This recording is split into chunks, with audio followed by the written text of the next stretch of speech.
Bismillah. Assalamualaikum warahmatullahi wabarakatuh. Alhamdulillahirabbil alamin wa bihi nasta'inu ala umuri din wassalatu wassalamu ala asyrafil anbiya'i wal mursalin nabiyina Muhammadin wa ala alihi wa sahbihi ajma'in. Amma ba'd. Jamaah salat Maghrib Masjid Pahala Negara yang dirahmati oleh Allah dan pemirsa channel YouTube PD Tembalang tanpa pasi. Alhamdulillah, kita bersyukur kepada Allah Subhanahu wa taala pada kesempatan malam hari ini Allah masih memberikan nikmat kepada kita untuk menjalankan ibadah salat maghrib berjamaah dan dalam keadaan sehat walafiat, dan kita lanjutkan dengan kajian rutin kitab Riyadhus Shalihin setiap Senin pada maghrib. Jamaah sekalian, alhamdulillah kita sudah sampai pada hadis ke-225. Ini ada 3 hadis yang matan atau isi dari hadis ini mirip-mirip. Dia ada 3 hadis yang dirangkai oleh Imam An-Nawawi berurut-urutan. Ini hadisnya sama, jadi nanti akan kita bahas sekalian. Hadis di 225, saya bacakan hadisnya. Wa an Abi Hurairah radhiyallahu anhu qala qabbala an-nabiy sallallahu alaihi wasallam al-Hasan ibnu Ali radhiyallahu anhuma wa indahu al-Aqra'u ibnu Habis faqala al-Aqra' inna li 'asharatan minal waladi ma qabbaltu minhum ahadan. Fanadhara ilaihi Rasulullah sallallahu alaihi wasallam faqala man la yarham la yurham. Muttafaqun alaih. Hadis ini datangkan dari Abu Hurairah radhiyallahu an bahwa Rasulullah SAW, ya, beliau Abu Hurairah menuturkan Rasulullah SAW pernah suatu ketika Rasulullah itu mencium mencium Hasan bin Ali radhiyallahu an. Jadi Hasan bin Ali ini masih kecil, masih balita, dicium oleh Rasulullah SAW. Kemudian pada saat itu ada seorang sahabat bernama Al-Aqra' bin Habis. Al-Aqra' bin Habis ini adalah seorang kepala suku. Dia kepala suku, seorang yang terpandang, seorang yang mengurus urusan banyak orang.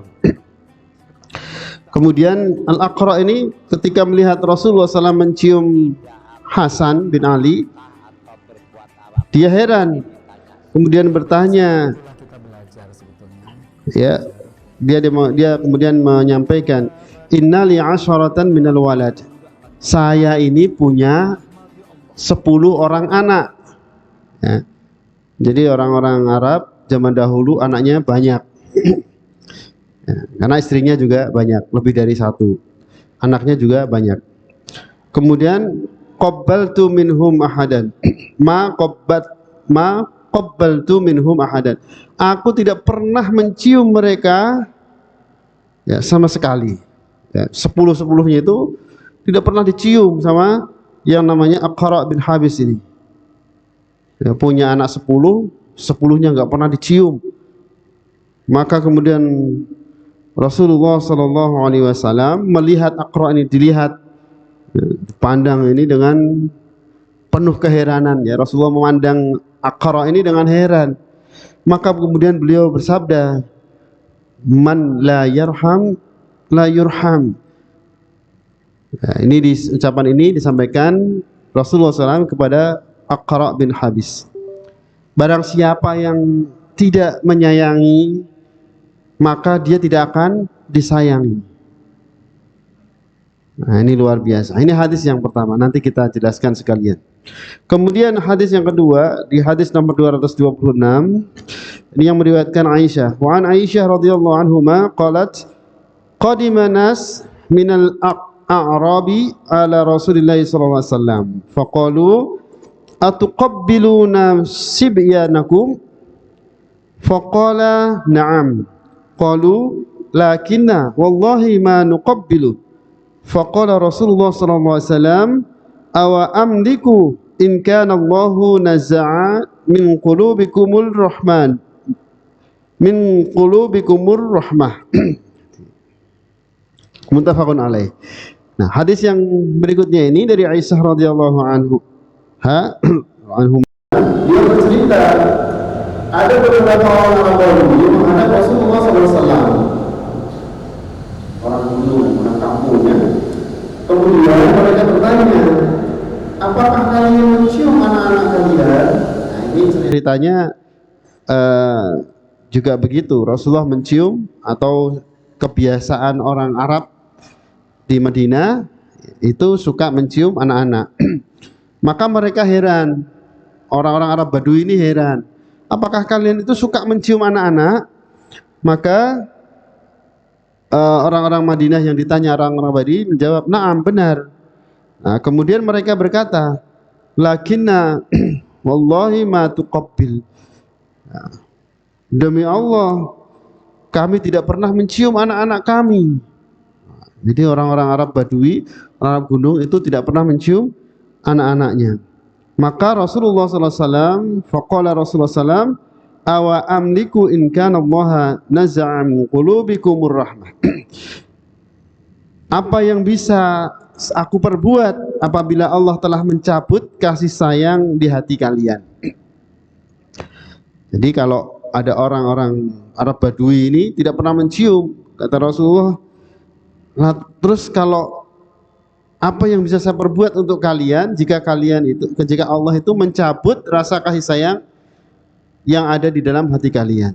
Jadi mencium anak-anak itu adalah bagian dari ekspresi kita berkasih sayang, ya, berkasih orang tua menyayangi anak-anaknya. Nah, kemudian hadis yang ketiga dari sini di kitab Riyadhus Shalihin, hadis ke-227. Ini diriwayatkan wa'an Jarir ibnu Abdullah radhiyallahu an. Jadi dari Jarir, beliau menyampaikan, qala Rasulullah sallallahu alaihi wasallam, man la yarhamin nas la yarhamhullah. Barang siapa yang tidak mengasihi orang lain atau manusia, maka dia tidak akan dikasihi oleh Allah Subhanahu wa taala. Muttafaqun alaih. Jemaah sekalian, tiga hadis ini ya, menyampaikan kepada kita untuk menyayangi manusia yang lain, dan yang lebih layak untuk disayangi adalah anak-anak. Jadi kalau kita punya anak, Bapak Ibu, sayangi anak-anak kita. Dan salah satu mengekspresikan rasa sayang itu adalah dengan mencium. Nah, orang-orang zaman dahulu itu kalau punya anak laki-laki, bapak-bapak orang di zaman Rasulullah itu kalau punya anak, ya, kalau anaknya laki-laki senang, ya, dia mungkin dicium tetapi kalau dia itu punya kedudukan, seolah-olah mencium itu adalah mengurangi kewibawaan. Gengsi, wah mosok saya orang hebat mencium anak-anak itu. Ya, tapi ternyata Rasulullah SAW merubah. Jadi kebiasaan orang-orang di zaman Rasulullah, zaman jahiliyah, mencium anak-anak itu sesuatu yang bagi mereka dulunya itu tabu. Jadi bapak kok mencium anaknya itu seolah-olah mengurangi wibawa. Dan itu berlaku umum di zaman jahiliyah waktu itu. Maka Rasulullah SAW memberi contoh kepada kita, mengajarkan kepada sahabat-sahabat bahwa mencium anak-anak itu bukan sesuatu hal yang tabu. Di mencium anak-anak kita itu adalah justru sesuatu yang menggambarkan kasih sayang kita kepada anak-anak kita. Nah, maka salah satu ciri orang mukmin itu kalau ketemu anak-anak seneng. Jadi anak-anak itu hatinya bersih, ya, masih bersih, dia tidak memiliki banyak dosa, gitu ya. Jadi orang itu kalau sama frekuensinya itu akan match, ya, ketemunya matching, ketemu cocok, gitu ya. Nah, bayi itu, anak-anak kecil itu dosanya masih sedikit. Maka ketika orang itu, kita yang sudah tua ini, ketemu anak-anak, kok bisa bersaling sapa, bergaul dengan cocok gitu ya. Ini menunjukkan bahwa kondisi dosa-dosa kita itu mungkin sama dengan anak-anak. Karena banyak orang tua ya ketemu anak saja, jangankan ketemu, anak-anak baru melihat, wah, Pak Ustadz melayu malahan. Ya, melari menjauh gitu ya. Padahal Ustadz gitu kan. Ketemu kakeknya, wah ada kakek, lari menjauh. Wah, ini wah bahaya. Jangan-jangan kita banyak dosa gitu ya. Nah, Rasulullah SAW mengajarkan, maka kalau kita punya anak, dicium, nggak apa-apa. Dan ya sepengalaman saya, pun jadi bapak, saya punya 3 anak. Nanti anak-anak itu, kalau kita suka mencium anak-anak, ada fase anak itu mulai risih kalau dicium. Nah, jadi nanti kalau sudah besar, anak itu kalau kita suka mencium anak-anak kita gitu ya, nanti usia SD mungkin kelas 3, jadi sudah kalau dicium sudah menghindar. Nah pada saat itu sudah berarti kebiasaan kita untuk mencium anak-anak sudah mulai dikurangi atau ditinggalkan ya, karena anak sudah merasa secara fitrah ya, secara fitrah sudah tidak suka untuk dicium. Artinya dia pertumbuhannya semakin dewasa. Ya meskipun boleh tuh. Rasulullah SAW pernah mencium Fatimah Zahra ketika Fatimah menikah. Ketika Fatimah menikah dengan Ali, beliau mencium kening Fatimah Zahra. Jadi tidak apa-apa karena bapak dengan anaknya. Ya. Tetapi kalau anak-anak ya mencium anak-anak itu nanti ada fasenya. Nah ini yang digambarkan, dan Rasulullah SAW menyampaikan bahwa di dalam mencium anak itu ya, mencium berbeda Pak. Bapak-bapak yang sudah menikah merasakan beda. Kita mencium anak dengan kita mencium, mohon maaf, istri kita, itu beda perasaannya. Ya, kalau mencium istri pasti pakai hawa nafsu. Tapi kalau mencium anak-anak itu rasanya beda. Rasanya itu kita kasih sayangnya itu beda. Sehingga mencium anak ini, kata Rasulullah, ini adalah salah satu ekspresi wujud kasih sayang kita kepada anak-anak. Dan ketika kita memiliki kasih sayang itu ya, Rasulullah menyampaikan malayarham la yurham, barang siapa yang tidak menyayangi maka dia tidak akan disayang. Ini sangat mendalam ya. Kalau kita tidak dekat dengan anak-anak kita, ketemu jarang, ketika ketemu yang terjadi adalah bapaknya marah-marah, ibunya marah-marah ya. Nggak usah bapaknya saja gitu misalnya. Nanti dalam perkembangan psikologi anak ini besar itu memendam kebencian kepada orang tuanya. Jadi anak yang masa kecilnya ini tidak disayang oleh bapaknya atau keluarganya, nah ini dia itu nanti ketika mulai tumbuh besar, dewasa, ya, ini akan muncul kebencian kepada keluarganya. Dan ini anak-anak, mohon maaf Bapak kalau kita kasus anak-anak broken home, anak-anak yang di rumahnya itu tidak betah di rumah, meskipun orang tuanya itu memberikan fasilitas sedemikian rupa, secara materi dia tidak kekurangan apa-apa, tetapi secara kasih sayang Pak, ada anak yang ditinggal bapaknya pergi ke luar negeri, nggak pulang-pulang, pulangnya bisa dihitung setahun sekali 2 kali, pulang setahun sekali 2 kali saja nggak pernah anaknya itu disentuh. Ini nanti kalau sudah besar dia bertanya, bapak saya siapa gitu ya. Nah, itu menjadi masalah. Dan itu terjadi Pak. Ada anak yang orang tuanya, bapaknya kerja sibuk ya, Begitu pulang yang terjadi bukan disayang tapi dibentak-bentak. Nah, inilah yang terjadi, yang digambarkan Rasulullah, yang disampaikan Rasulullah. Barang siapa yang tidak memiliki kasih sayang, dia pun tidak akan disayang. Nah, ini cerita seperti ini banyak sekali. Maka Rasulullah SAW mengajarkan kepada kita, ya, anak-anak di sini berlaku umum. Kalau kebetulan Hasan bin Ali, ya, ini Hasan bin Ali ini adalah cucu Rasulullah SAW. Dan jadi kakek kalau punya cucu, kayak jangan sungkan-sungkan dicium cucunya, ya, digendong kalau perlu, nggak apa-apa. Jadi kakek zaman sekarang, zaman now itu kadang-kadang juga begitu, punya cucu nggak mau gendong, tidak mau bermain dengan cucu. Padahal kalau ada kakek senang dengan bermain dengan cucunya, ya semoga ini sama, frekuensinya itu sama. Kakek kok senang bermain dengan cucunya, cucunya ini dosanya masih sedikit.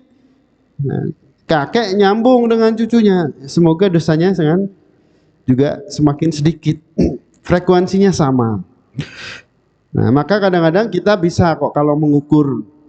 Jadi mengukur tingkat kita kasih sayang kita kepada anak-anak itu, kalau ketemu sama anak-anak kita lihat respon anak-anak.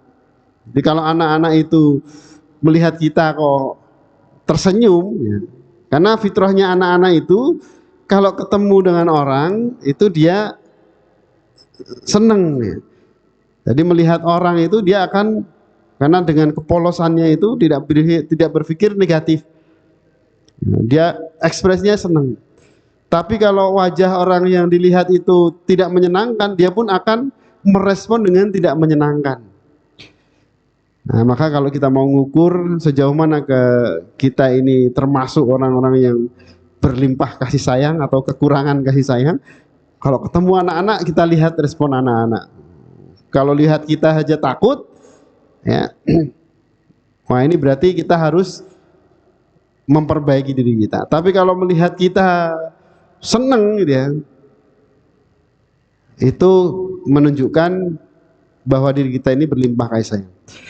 Jadi ini yang kalau saya punya kebiasaan, di sini jarang anak-anak. Kalau di kampung saya, di masjid itu ada banyak anak-anak, dan kebiasaan saya kalau ketemu mereka itu lagi di masjid, selalu saya menyapa mereka dulu. Saya salam, assalamualaikum, kemudian saya ajak salaman semua mereka. Kalau saya cium takut nanti jadi masalah, karena sudah ada SD, dikira sesuatu gitu ya, sudah besar. Tapi kalau anak kecil, bayi gitu, kalau lihat, nah sudah, saya mesti minta izin dicium mesti. Nah ini kebiasaan yang dilakukan Rasulullah SAW. Jadi ketemu anak-anak itu kita respon dengan sesuatu yang menyenangkan. Nah kemudian di hadis yang kedua ada kebiasaan orang-orang. Jadi ternyata ini berlaku nggak di kota, nggak di desa. Bapak-bapak ini jarang mencium anaknya, itu jarang. Nah, ini karena kita sudah belajar hadis ini sunnah, ya, jadi apakah nanti dengan anak kita atau dengan cucu kita, kalau sudah punya cucu, jadi jangan sungkan-sungkan kita cium. Ya, terutama kalau masih balita. Kalau masih balita itu nggak protes dicium. Nah, tapi kalau sudah SD, sudah nanti mereka dengan sendirinya nggak mau dicium itu. Tapi kalau balita itu masih polos. Nah, ternyata di Arab, orang-orang Badui, ya, dari hadis yang kedua ini mereka itu heran. Jadi kebiasaan mencium anak-anak itu menjadi sesuatu yang mengherankan.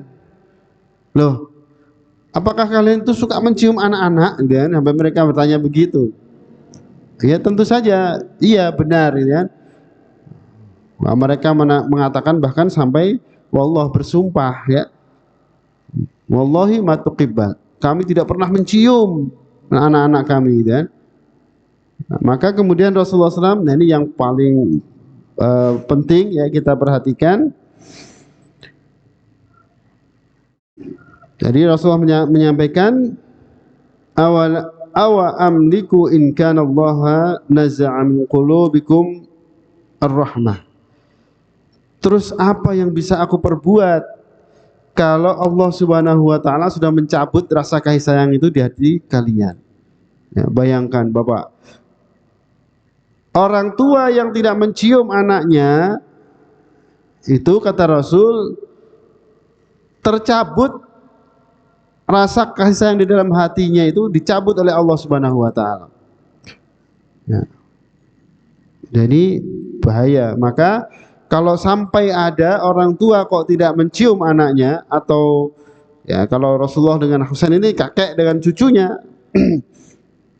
tidak mau mencium, ini kata Rasulullah, apa yang saya perbuat kalau Allah saja mencabut rasa kasih sayang di dalam hati kalian. Nah, di sini dijelaskan bahwa ternyata di antara sebab pemberian rahmat Allah Subhanahu wa taala kepada umat manusia itu adanya kasih sayang seorang ayah, kasih sayang seorang bapak, orang tua kepada anak-anak. Dan itu diekspresikan dengan mencium anak-anaknya. Jadi ini luar biasa. Kelihatannya sederhana tetapi ternyata memiliki nilai yang sangat mendalam. Jadi jangan sungkan, Pak. Jadi bapak nanti yang belum pernah jadi bapak ini, anaknya mandiin anaknya gitu, pengalaman. Jadi bapak ya mandiin anaknya, ya bersihin popoknya, ya ini, wah itu kasih sayang yang luar biasa. Ya, mencium, gendong gitu kan, ngeloni gitu kan, kalau tidur gitu kan, ditemanin tidur sampai tidur gitu kan. Ini, nah ternyata budaya seperti ini ya zaman dahulu tidak terjadi. Mentang-mentang jadi bapak maunya enaknya saja, sudah punya anak, anaknya dibiarin saja. Anak-anak itu kan urusan ibunya, nah kan begitu. Padahal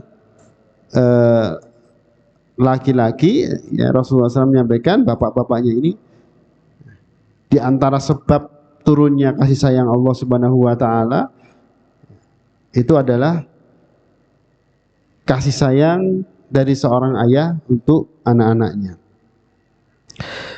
Nah, kemudian ini orang dalam hadis ini ya diceritakan betapa keringnya hubungan kekeluargaan di kalangan orang-orang Arab Badui. Jadi orang-orang Arab Badui, orang-orang gunung, orang-orang desa, atau orang-orang yang mungkin di zaman dahulu ya sebelum mengenal Islam, ya sebelum mengenal Islam, mereka hubungan kekeluargaan itu begitu tidak dekat. Ya, seorang anak dengan seorang bapak itu hubungannya tidak dekat, tidak harmonis. Jadi tidak memiliki hubungan yang sangat baik. Dan ternyata dalam ilmu pendidikan, dalam ilmu psikologi, ini menunjukkan bahwa anak-anak yang jiwanya keras, kasar gitu ya, masa kecilnya itu kurang mendapat kasih sayang dari orang tua. Nah ini Pak, penelitian seperti ini Bapak banyak sekali. Jadi penelitian tentang bagaimana kasih sayang orang tua kepada anak ini ternyata berdampak signifikan ya kepada tumbuh kembang anak di masa yang akan datang. Bahkan ya kalau sekarang dalam ilmu pendidikan itu, orang tua kalau melihat anaknya melakukan sesuatu, ngomong kasar saja tidak boleh.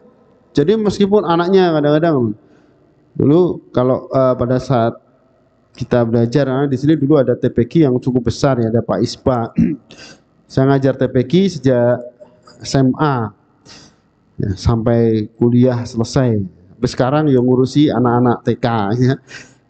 Jadi anak-anak itu kalau melakukan kesalahan, tidak boleh orang tua bilang, oh kamu nakal gitu ya. Apalagi berlanjut ya, terus menerus dikatakan, sehingga ketika anak itu dikatakan nakal, kemudian semua orang ngecap dirinya itu nakal, maka di dalam dirinya itu akan terbentuk persepsi pemikiran bahwa aku ini nakal ya. Nah, ketika sudah itu terbentuk, tercetak dalam dirinya, maka dia pun akan melakukan yang orang katakan itu. Jadi susah sembuhnya. Jadi anak-anak nakal itu sebenarnya, makanya sekarang nggak boleh guru kok bilang kamu nakal, nggak boleh. Sekarang dikatakan anak nakal itu kreatif, anak yang kreatif. Bukan nakal dia, karena dia bisa jadi melakukan kesalahan itu karena tidak tahu atau belum tahu, sehingga butuh diarahkan dan seterusnya. Nah, tidak boleh dengan ancaman, ya, tidak boleh kita mendidik anak itu dengan diancam. Wah, kamu saya bunuh nanti. Wah, saya guru yang ngancam muridnya, nanti tak bunuh ya. Anak nggak ngerti dibunuh itu diapain kan artinya. Atau kalau sekarang namanya istilahnya bullying ya. Jadi anak-anak itu harus dihindarkan dari bullying. Kasus terakhir ada kejadian di Tasikmalaya, ada anak bunuh diri gara-gara bullying, yang bully teman-temannya. Ini saking ini menunjukkan bahwa tidak boleh kita itu mengucapkan sesuatu yang jelek kepada anak-anak, karena anak-anak itu tidak tahu, belum tahu ya, dan masih butuh bimbingan. Jadi begitu dia dibully ya, kalau dibully itu ya dari bisa berupa omongan, bisa berupa fisik ya, tetapi mengakibatkan sesuatu yang jelek. Maka disinilah kasih sayang dari orang tua ini akan memberikan bekas yang luar biasa. Maka kalau kita sayang dengan anak-anak kita, nanti itu akan kembali kepada kita. Kalau kita dulu merasakan kasih sayang dan kehangatan orang tua kita, nanti ketika kita tua, itu anak-anak kita itu akan sayang sama kita, Pak. Ini baliknya kepada kita. Ketika mereka masih anak-anak, kita masih kecil-kecil, kita ekspresikan kasih sayang itu kepada mereka. Ketika nanti kita sudah tua, sudah sepuh, anak-anak itu akan sayang kepada kita. Ya, meskipun berjauhan. Jadi ini akan membentuk rasa kasih sayang persaudaraan atau ikatan kekeluargaan itu menjadi keluarga yang harmonis, yang indah. Nah, jadi Islam mengajarkan kepada kita, Rasulullah mengajarkan kepada kita, ya, hubungan kekeluargaan yang indah, yang harmonis, yang menyenangkan. Jadi kalau baiti jannati, rumahku surgaku, itu bukan karena rumahnya yang besar, yang bagus, yang mewah, bukan. Tetapi karena suasana di dalam rumah itu adalah suasana yang penuh cinta dan kasih sayang. Ya. Nah, dikasih rumah besar, tapi orang tuanya nggak pernah ketemu. Ya, ini akhirnya rumah besar itu seperti penjara. Ya, meskipun leluasa apapun bisa, tetapi jiwanya menjadi kering. Nah, kemudian di hadis yang ketiga, ya, ini lebih umum, ya, lebih umum, diriwayatkan oleh Jarir bin Abdullah, man la yarhamin nas la yarhamhullah.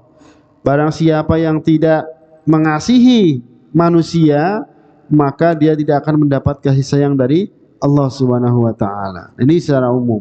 Kalau di dua hadis tadi tentang anak-anak, mencium anak-anak di dalam keluarga, maka hadis ini secara umum.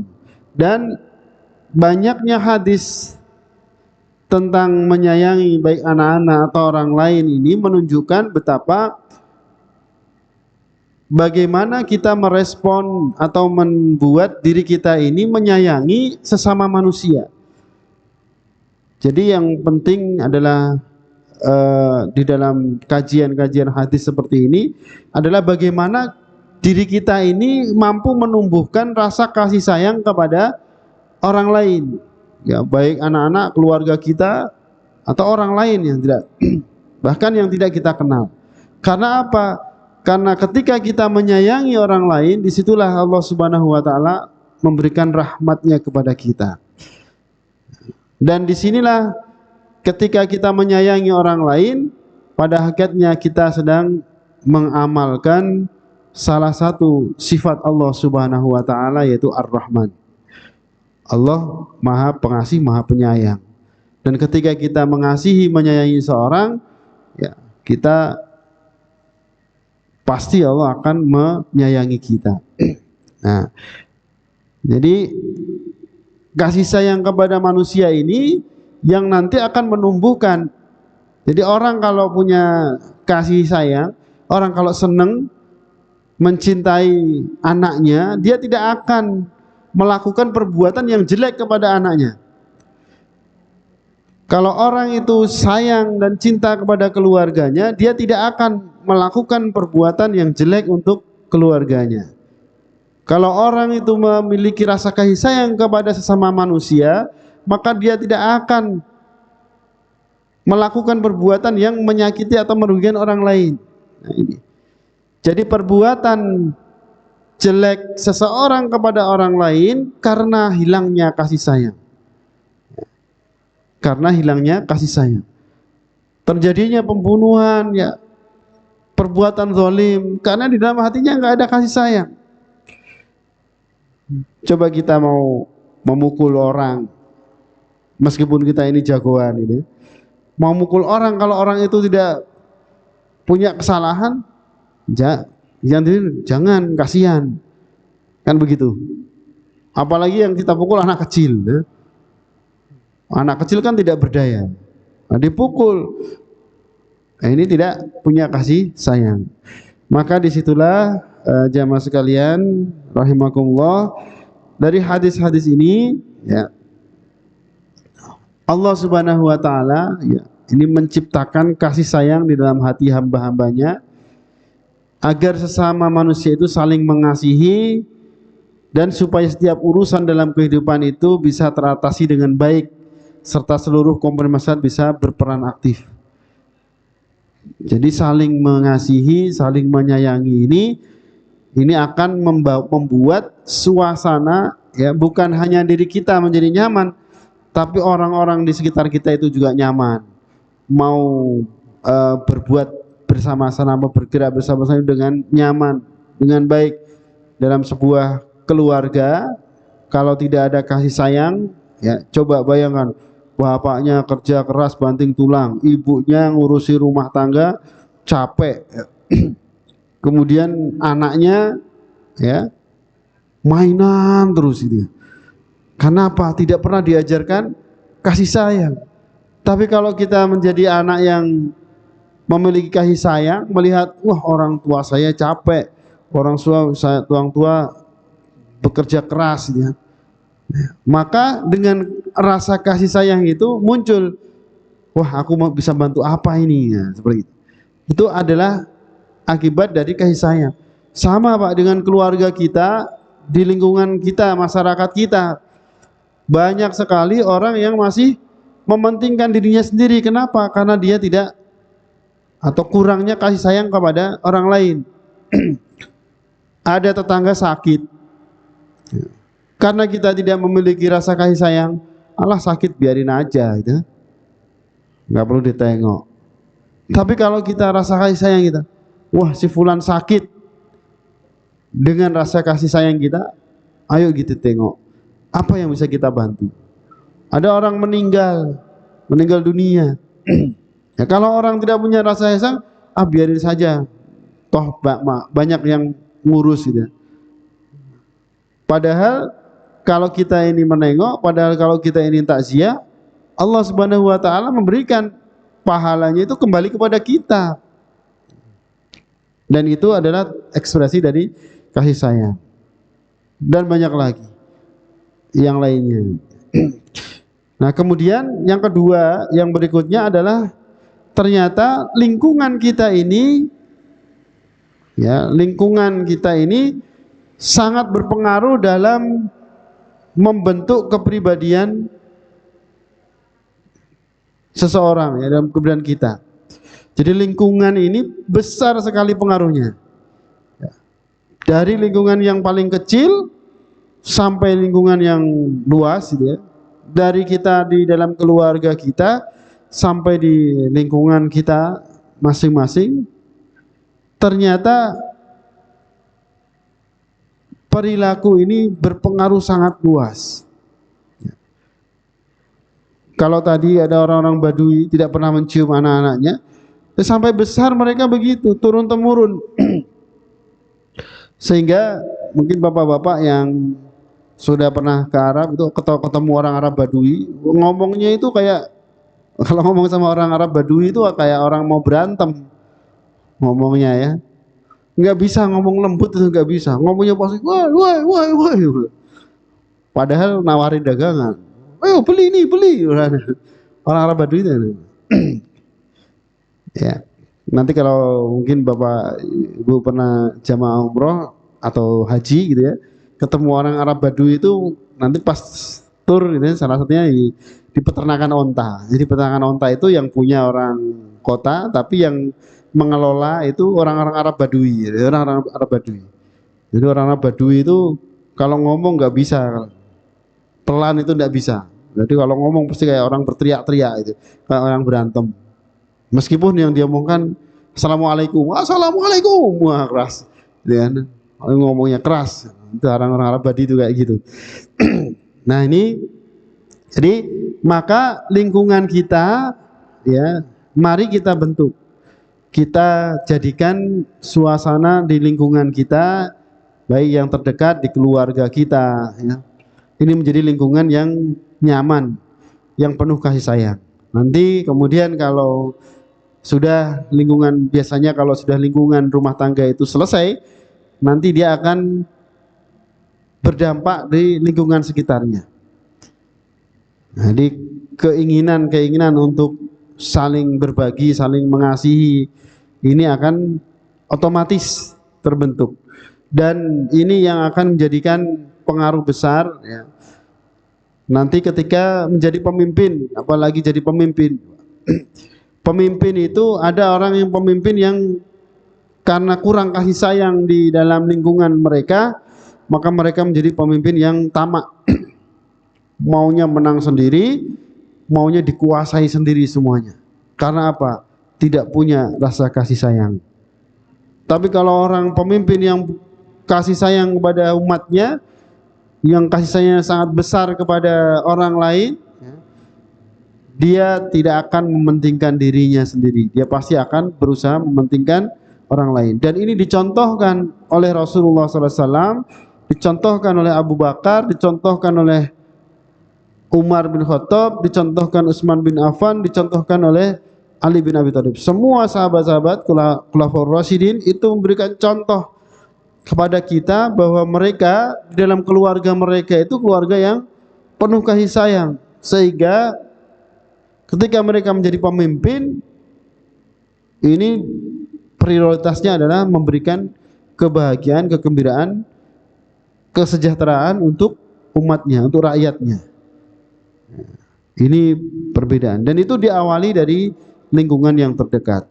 Maka jamaah sekalian, mari ya kita mulai, atau kalau sudah mulai kita istiqomahkan lah ya.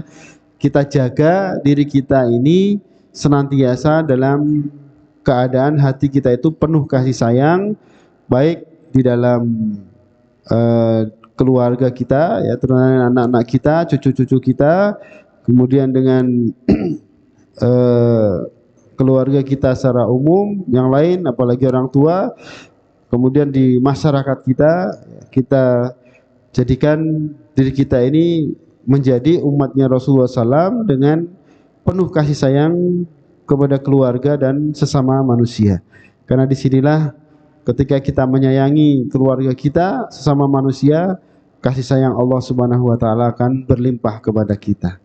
Mungkin itu yang bisa saya sampaikan. Semoga 3 hadis ini bisa kita praktekkan dalam kehidupan kita sehari-hari, dan semoga Allah Subhanahu wa Ta'ala senantiasa memberikan rahmatnya dan keberkahan kepada kita semuanya.